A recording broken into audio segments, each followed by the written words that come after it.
आज 4 राज्यों में वोटों की गिनती जारी है। आपको बता दें 3 राज्यों में बीजेपी तो वहीं एक राज्य में कांग्रेस आगे है। राजस्थान, मध्य प्रदेश और छत्तीसगढ़ में बीजेपी अब तक के रुझानों में आगे है, तो वहीं दक्षिण के राज्य तेलंगाना में कांग्रेस आगे चल रही है। अगर सीटों की बात कर लें तो राजस्थान में बीजेपी को अब तक के रुझानों में 86, कांग्रेस 64 सीट पर आगे। मध्य प्रदेश में बीजेपी 148 तो कांग्रेस 60 सीट पर आगे।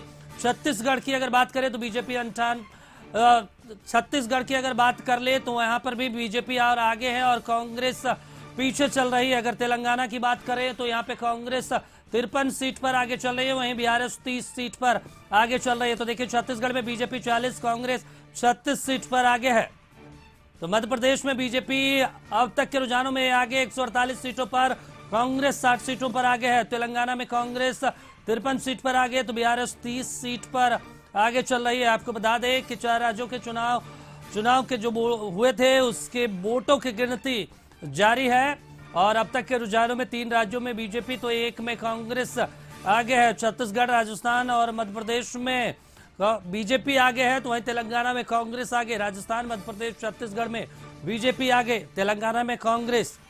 और अगर बात करें तो इन 4 राज्यों में राजस्थान में कांग्रेस की सरकार थी, छत्तीसगढ़ में कांग्रेस की, वहीं मध्य प्रदेश में शिवराज सिंह चौहान और फिर तेलंगाना की बात करें तो बीआरएस की सरकार है अब तक। और अब ऐसा लग रहा है कि तेलंगाना में सरकार बदल जाएगी। छत्तीसगढ़ में भी बीजेपी आगे चल रही है, राजस्थान में बीजेपी और फिर मध्य प्रदेश में भी बीजेपी आगे। और हम सीधे लिए चलते हैं न्यूज रूम, जहां पर हमारे सहयोगी रश्मि लाइव जुड़ गए हैं। रश्मि, न्यूज रूम में क्या माहौल है, कौन से सीटों पर कौन सी पार्टियां आगे है? बिल्कुल दीपक, देखिए न्यूज रूम में हलचल तेज है, चूंकि चुनावी परिणाम और गिनती जो है वो अब धीरे धीरे करके साफ हो रही है। हम आपको सीधे जानकारी देंगे, लेकिन इससे पहले कांग्रेस के प्रवक्ता राजेश राठौर भी हमारे साथ हैं, उनसे भी बातचीत करेंगे कि आखिर आज जो चुनावी परिणाम आ रहे हैं, जो रुझान सामने आ रहे हैं, इसे लेकर आपकी क्या प्रतिक्रिया? क्योंकि छत्तीसगढ़ की अगर हम बात करें तो बड़ी बढ़त कांग्रेस पार्टी को और जीत की ओर बढ़ती हुई। हम तेलंगाना पूर्ण बहुमत के साथ सरकार बनाएंगे। छत्तीसगढ़ में हमारी सरकार बनेगी, जो अभी रुझान आ रहा है, ये परिणाम नहीं है। राजस्थान में भी हमारी सरकार बनेगी। हम इस बात को मानते हैं कि मध्य प्रदेश में हमारा प्रदर्शन बेहतर नहीं रहा। किन कारणों से बेहतर नहीं रहा, ये चुनाव परिणाम के बाद जो हमारा राष्ट्रीय नेतृत्व है उस पर वो बात करेंगे। लेकिन राहुल गांधी जी का नेतृत्व, सशक्त उनका कार्यक्रम और जिस प्रकार से चुनावी दौरा रहा, जहां तेलंगाना में हम कई सालों से नहीं थे, वहां हमारी सरकार बनाई और भारतीय जनता पार्टी का वहां सुपड़ा साफ हुआ। तो चिंता का विषय भारतीय जनता पार्टी का है कि कई राज्यों में वो विपक्ष की भूमिका में भी नहीं आ पाते, उनका सुपड़ा साफ हो जाता है तब जबकि वो ओवैसी से साँठ-गाँठ भी कर लेते हैं। उनके बेटा कहते हैं कि आने वाले समय में हम भारतीय जनता पार्टी और नरेंद्र मोदी जी के साथ कांग्रेस को साफ करेंगे। तो कांग्रेस तो कहीं साफ हो नहीं रहा, हो रहा है भारतीय जनता पार्टी और ओवैसी। लेकिन राजस्थान में नंबर्स तो ऊपर नीचे हो रहे हैं। मैंने कहा कि ये सब रुझान है। अभी चुनाव परिणाम में उत्साह हमको भी मनाने की ज़रूरत नहीं है, बाकी साथी को भी नहीं है, क्योंकि जो परिणाम आएंगे अब रुझान के बाद, क्योंकि 12 बजे के बाद चुनाव परिणाम दिखता आएगा कि हम किस ओर जा रहे हैं। हाँ, मध्य प्रदेश में भारतीय जनता पार्टी काफ़ी आगे हैं, तेलंगाना में हम काफ़ी आगे हैं। तो 2 जगह हो सकता है कि चुनाव परिणाम जो रुझान है चुनाव परिणाम में बदल जाए। लेकिन छत्तीसगढ़ भी हमारी सरकार होगी। राजस्थान में भारतीय जनता पार्टी काफ़ी नीचे जाएगी, क्योंकि अभी 5वें 6ठे राउंड का चुनाव जो काउंटिंग है वो हो रहा है। जब हम 15-16 राउंड पे जाएंगे या 12 से ऊपर टपेंगे, तब आप असली चुनाव परिणाम के बारे में जिज्ञासा बता सकते हैं। रश्मि, एक सवाल इनसे पूछिए राजेश जी से कि राहुल गांधी लगातार इस चुनाव में जातीय गणना की बात कर रहे थे, ओबीसी फैक्टर की बात कर रहे थे, इस चुनाव में असर नहीं दिख रहा है। प्रधानमंत्री मोदी गरीब को सबसे बड़ी जाति बता रहे थे। इस चुनाव की अगर हम बात करें, जैसा कि हमारे एंकर दीपक ने यह सवाल किया है कि ओबीसी फैक्टर, जिसे लेकर हमेशा ही राहुल गांधी सामने आते रहे हैं, चुनावी प्रचार में भी ओबीसी फैक्टर की उन्होंने बात कही, तो ये काम करता हुआ इस बार नजर नहीं आया। देखिए, ओबीसी की बात हम आज नहीं, आप कभी भी बात कीजिए। जब जेपी लोहिया ओबीसी की बात किए थे तब चुनाव परिणाम जल्द नहीं आए थे। उसका परिणाम कब मिला? हमें 90 में मिला। ओबीसी तब जबकि उनके पास शिक्षा का अभाव था, अब ओबीसी में भी शिक्षा का अभाव नहीं है। तो 2000 राहुल गांधी ने कहा कि 2024 में इंडिया गठबंधन की सरकार बनेगी तो हम कास्ट सेंसस कराएंगे और कराएंगे भी। जिसकी जितनी भागीदारी है उसकी उतनी हम हिस्सेदारी देंगे। उस बात पर हम आज भी कायम है, क्योंकि हम महिलाओं पर काम किए हैं, हम नौजवानों पे काम किए हैं, हम किसानों पे काम किए हैं। राहुल गांधी जी ने जो 4000 की पदयात्रा की तो उनमें सभी वर्गों के लोगों से मिला। उन्होंने सोशल सोसाइटी के लोगों से मिला, सिविल सोसाइटी के लोगों से मिला, उन्होंने किसानों से मिला, वो नौजवानों से मिले, वो कारपेंटर से मिले, वो मिस्त्री से मिले। तो इसका ये मतलब नहीं कि आपको वोट अगर नहीं आए तो आप उन मुद्दों को छोड़ दीजिए जो जन उपकारी मुद्दा हैं। मैं जन उपकारी मुद्दों के कारण ही राहुल गांधी जी का पूछ इस देश भर में है, उनकी विश्वसनीयता है और उस पर हम कायम है कि 2024 में अगर हमारी सरकार बनती है तो बिहार की तरह संपूर्ण भारत में जातिगत जनगणना कराएंगे और भागीदारी के हिसाब से हम हिस्सेदारी तय करेंगे।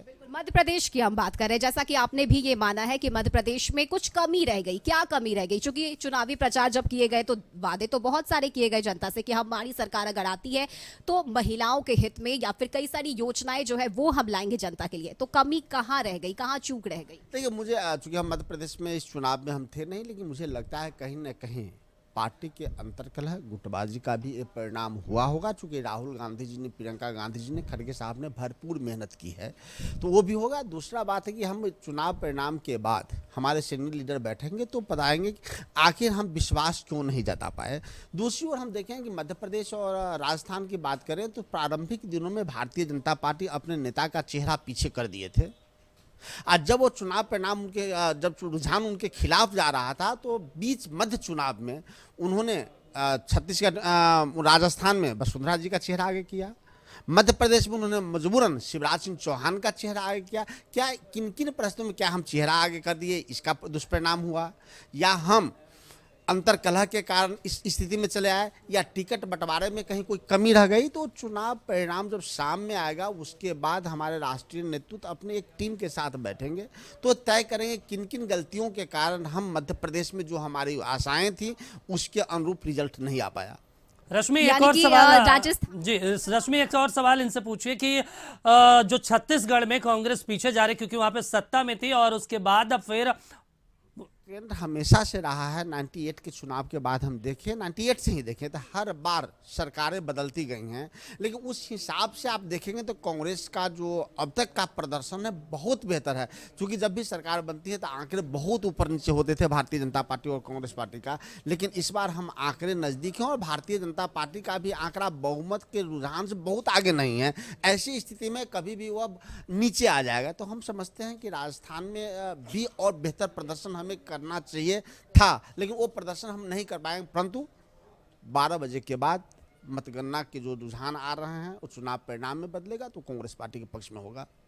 इस बीच अगर हम बात करें तो जैसे कि आपने चर्चा की, खड़गे साहब बैठेंगे, चर्चा की जाएगी कहाँ कमी रह गई इस पर विचार किया जाएगा और 6 दिसंबर को उन्होंने बैठक भी बोला। हाँ, पता चला है कि चूँकि आप लोगों के माध्यम से कि आज 6 दिसंबर को इंडिया गठबंधन की बैठक है, उसमें पार्टी की भी बैठक अलग से होगी। क्योंकि चारों राज्य में इंडिया गठबंधन नहीं, कांग्रेस पार्टी चुनाव लड़ रही थी, 5 राज्य भी कह दीजिए जहाँ कल काउंटिंग होनी है, तो वहाँ हम क्यों हार रहे हैं, पार्टी के अंदर की बात होगी। और 2024 का जो लोकसभा चुनाव है बहुत ही अब निकट आ गया है। ऐसी स्थिति में इंडिया गठबंधन की भी बैठक होगी। फिर ना तो हमारे नेता जो लोग हैं इंडिया गठबंधन के तमाम शीर्ष नेतृत्व वो बैठ के आगे की रणनीति तय करेंगे। आपने जीत के दावे की बात कही है तो हम उम्मीद करते हैं कि 12 बजे तक जो रुझान है वो और भी ज्यादा स्पष्ट हो जाएंगे, क्लियर हो जाएगा, ये पता चल जाएगा कि कांग्रेस कहां आगे, बीजेपी कहां। आप सब साक्षी हैं कि 2015 के जब काउंटिंग हो रहा था तो 12 बजे तक भारतीय जनता पार्टी अपने कार्यालय के बाहर खुशियां मना रही थी और 12 बजे के बाद इंडिया गठबंधन के लोग खुशी मनाए और सरकार नीति मना रहे, ढोल नगाड़े बज रहे हैं, लड्डू मिठाइयां बंटवाई जा रही है।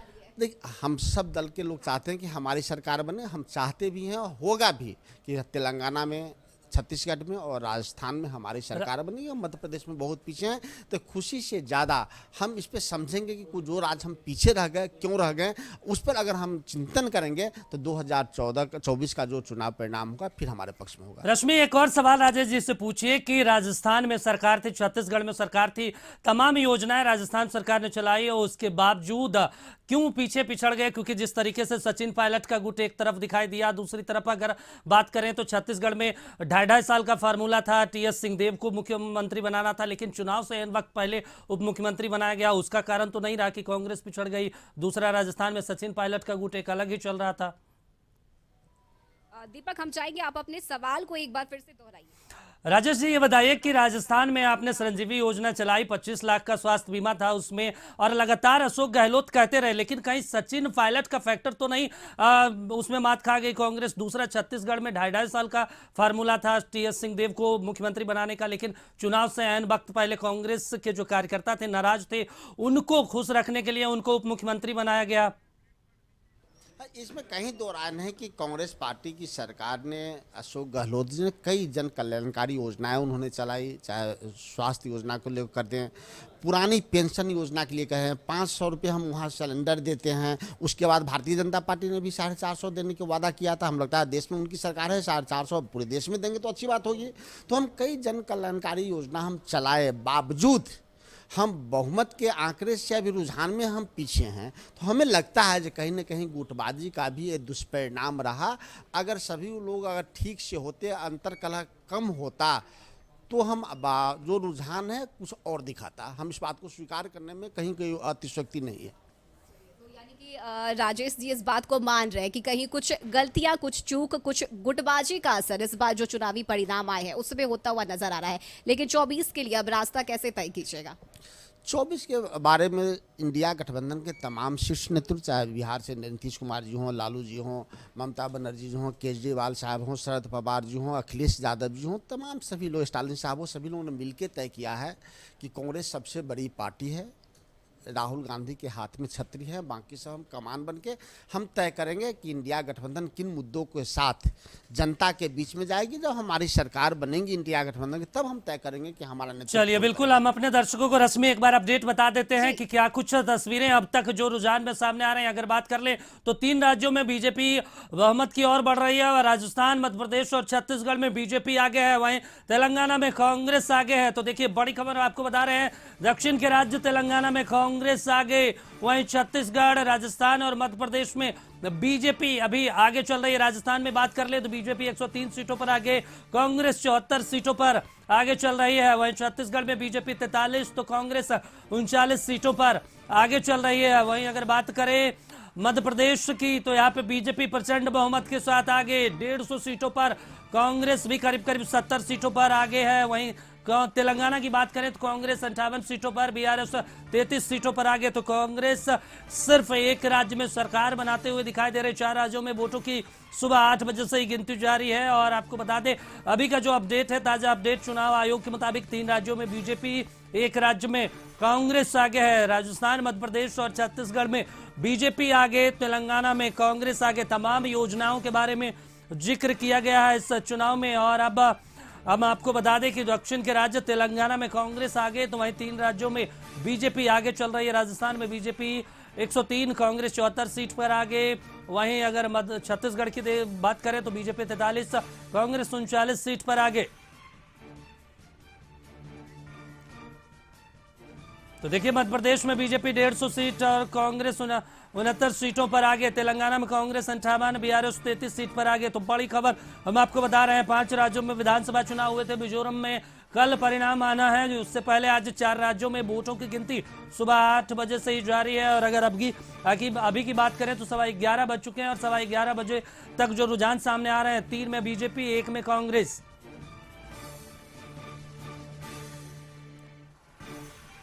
चलिए, बिल्कुल, और हमारे साथ हमारे सहयोगी रश्मि लाइव जुड़ी हुई न्यूज रूम से।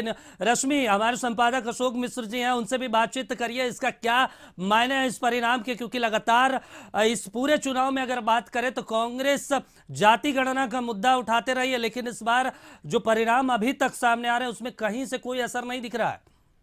बिल्कुल हमारे साथ कांग्रेस प्रवक्ता राजेश राठौर जी भी हैं और हमारे संपादक अशोक मिश्र भी हमारे साथ जुड़े हुए हैं। उनसे भी बातचीत करेंगे और जानेंगे कि आज के जो चुनावी परिणाम, जो धीरे धीरे जो रुझान सामने है, परिणाम तो अभी नहीं कह सकते क्योंकि हमें लगता है 1-1.5 घंटे के बाद जो परिणाम है वो और पूरी तरह से स्पष्ट हो जाएगा। लेकिन अभी फिलहाल जो रुझान सामने आ रहे हैं उसमें जाहिर सी बात है अब राजस्थान में भी बीजेपी आगे चल रही है और कांग्रेस कहीं ना कहीं एक बार फिर से पीछे हो गई है। तो ये नंबरों का जो उलटफेर है, जो ऊपर नीचे जो स्थिति बनी हुई है, वो लगातार बरकरार है। देखिए, जब भी कांटों की टक्कर होती है तो ऐसी स्थिति में उतार चढ़ाव होता है। तो नंबर कभी छत्तीसगढ़ में आप देखो, या कभी हम आगे थे, कभी भाजपा आगे हो जाती है, फिर कभी हम आगे हो जाते हैं, फिर भाजपा हो जाती है। राजस्थान का भी है, कभी भाजपा के नंबर बढ़ जाते हैं, हमारे नंबर घट जाते हैं, कभी हमारे नंबर बढ़ जाते हैं। राजस्थान में भाजपा के घट जाता है, निर्दलीय का भी स्थिति वहाँ बहुत बेहतर है। तो मुझे लगता है कि अभी हम रुझान पर चर्चा करें, वो परिणाम की ओर नहीं जाएगा। परिणाम पर हम चर्चा अगर हम 12-12:30 बजे के बाद करेंगे तो कुछ कुछ परिणाम आते रहेंगे, फिर वो जो रुझान होगा वो परिणाम में बदलता दिखेगा। और संपादक अशोक मिश्र जी भी हमारे साथ हैं। अशोक जी, राजेश राठौर जी ने क्या कुछ कहा आपने सुना। उन्होंने कहा है कि इस बार गुटबाजी जो हुई है उसका कहीं ना कहीं खामियाजा कांग्रेस पार्टी को इस बार भुगतना पड़ा है। बिल्कुल, देखिए जो चुनाव परिणाम आ रहे हैं वो कांग्रेस के लिए अच्छा संकेत नहीं है। आप ये भी कह सकते हैं कि इंडिया गठबंधन के लिए भी अच्छा संकेत नहीं। ये उम्मीद की जा रही थी कि कांग्रेस इस बार बेहतर प्रदर्शन करेगी और ख़ास करके बीजेपी के साथ जहां कांग्रेस का आमना सामना है वहां पे कांग्रेस का परफॉर्मेंस अच्छा होगा। मध्य प्रदेश में आप लगातार देख रहे हैं, लगभग हम समझते हैं 15 साल हो गए शिवराज चौहान के सत्ता का, लेकिन फिर भी क्या है, वहाँ अभी कांग्रेस अंदरूनी विवादों में ही फंसी हुई है। ज्योतिरादित्य सिंधिया ने पार्टी छोड़ दी थी। ज्योतिरादित्य सिंधिया मुख्यमंत्री पद के दावेदार थे। उनके पार्टी छोड़ने के बाद लगा था कि कांग्रेस में गुटबाजी अब समाप्त हो गई है, सभी कांग्रेसी नेता एक मंच पर आएंगे। दिग्विजय सिंह, कमलनाथ या जितने भी बड़े नेता थे, आपको याद होगा कि इंडिया गठबंधन की जब बैठक हुई थी तो हुआ था कि मध्य प्रदेश में यानी कि भोपाल में एक बड़ी रैली भी करेगी, लेकिन कुछ नहीं हुआ। और अभी जो चुनाव परिणाम आ रहे हैं वो मध्य प्रदेश में कांग्रेस के लिए बेहद निराशाजनक है। अगर कांग्रेस इस बार मैं इसलिए कह रहा हूं कि चुनाव परिणाम अभी तक पूरा नहीं हो पाया है, रिजल्ट अभी सभी सीटों के नहीं आए, लेकिन अगर कांग्रेस इस बार बीजेपी को मात नहीं दे पाई मध्य प्रदेश में तो फिर कांग्रेस के लिए आने वाला समय और कठिनाइयों भरा होगा। चूंकि विपक्ष की जो राजनीति होती है वो कांटों पर चलने वाली राजनीति होती है और कितना दिन तक कार्यकर्ता वहाँ पे कांग्रेस का झंडा ढोए, जब सत्ता से वो दूर रहेगा। स्वाभाविक है, जनप्रतिनिधियों के से जो काम होना चाहिए वो कांग्रेस के कार्यकर्ताओं का हो नहीं रहा, तो वो निराशा होगी। दूसरी बात है कि अब कमलनाथ सिंह हो या दिग्विजय सिंह हो, दोनों चुके हुए आम हैं। आप ये समझ लीजिए कि दोनों मुख्यमंत्री रह चुके हैं, वो एक नया चेहरा, एक परिवर्तन चाहिए। आप भी बीजेपी की एक रणनीति को आप देख लीजिए, बीजेपी ने क्या किया वहाँ पे कई केंद्रीय मंत्री, 3-3 केंद्रीय मंत्रियों को उतारा, 1 दर्जन से ज़्यादा बड़े नेताओं को उतारा, 10 लगभग सांसदों को उतारा। इसके पीछे कारण क्या थे कि जहाँ पे बीजेपी को लगा कि यहाँ पे चुनाव काफ़ी संघर्षपूर्ण है या यहाँ जो उम्मीदवार हैं, यहाँ जो विधायक हैं उनकी छवि अब बेहतर नहीं है और वो चुनाव नहीं जीत सकते हैं, तो बीजेपी ने तुरंत फैसला लिया। और आप समझ लीजिए जो केंद्रीय मंत्री उसको विधायक का चुनाव लड़ाया गया और कहा गया कि पार्टी में रहना है तो रहिए, नहीं तो फिर निकल जाइए। तो ये आपको स्टैंड लेना पड़ेगा। अब साथ भी हैं और पार्टी के लिए के खिलाफ भी काम कर रहे हैं। हमें पर जो सूचना मिली है 47 से ज़्यादा, लगभग 4 दर्जन सीटें ऐसी हैं कांग्रेस के विधायकों को जिनको टिकट मिला है वो बेचा गया है। आरोप लगाया वहाँ के कांग्रेसी कार्यकर्ताओं ने आरोप लगाया कि लगभग इतनी सीटें बेची गई हैं। अब आप सोच लीजिए कहाँ से, और आप चुनाव परिणाम देख लीजिए, अगर उस 4 दर्जन को जोड़ दीजिए तो देखिए कहाँ है, बीजेपी से आगे है कांग्रेस। तो इसलिए इन विवादों को कांग्रेस को देखना पड़ेगा। अब अभी चुनाव परिणाम आया नहीं, 6 दिसंबर को इंडिया गठबंधन की बैठक हम करेंगे, खड़गे साहब का आ गया। इसका मतलब है कि खड़गे साहब मान रहे हैं कि हम बैकफुट पर आ गए हैं। लेकिन एक बात ये तय है कि जनता ने जो मैंडेट दिया है उसका स्वागत किया जाना चाहिए। तेलंगाना की बात लीजिए, तेलंगाना में कांग्रेस के खिलाफ क्या प्रचार नहीं हुआ, सब कुछ कहा गया कि कांग्रेस तेलंगाना की विरोधी थी, बीजेपी की सरकार ने, अटल जी की सरकार ने तेलंगाना दिया। वहाँ के जो मुख्यमंत्री थे उन्होंने क्या क्या घोषणा नहीं की। बीजेपी के एजेंडे के तहत मंदिरों की चारदीवारी कराई जाएगी, मंदिरों में पुजारी बहाल किए गए, सारी बातें की गई। लेकिन वहाँ के जनता ने जब फैसला ले लिया कि हमको परिवर्तन करना है, जैसा राजेश राठौर बोल रहे थे कि ओवैसी फैक्टर भी कम नहीं आया, तो वहाँ की जनता ने स्पष्ट बहुमत दे दिया। आप राजस्थान की बात लीजिए, राजस्थान में अशोक गहलोत ने बेहतर भले काम किया, किया हो, लेकिन सचिन पायलट को आप क्यों दरकिनार करिएगा? सचिन पायलट एक महत्वपूर्ण युवा चेहरा है और उनके खिलाफ में क्या क्या नहीं, मतलब चुनाव के चलिए, वक्त में बिल्कुल उनके बारे में रश्मि, क्या क्या तमाम नहीं। बातें हैं इस चुनाव को लेकर।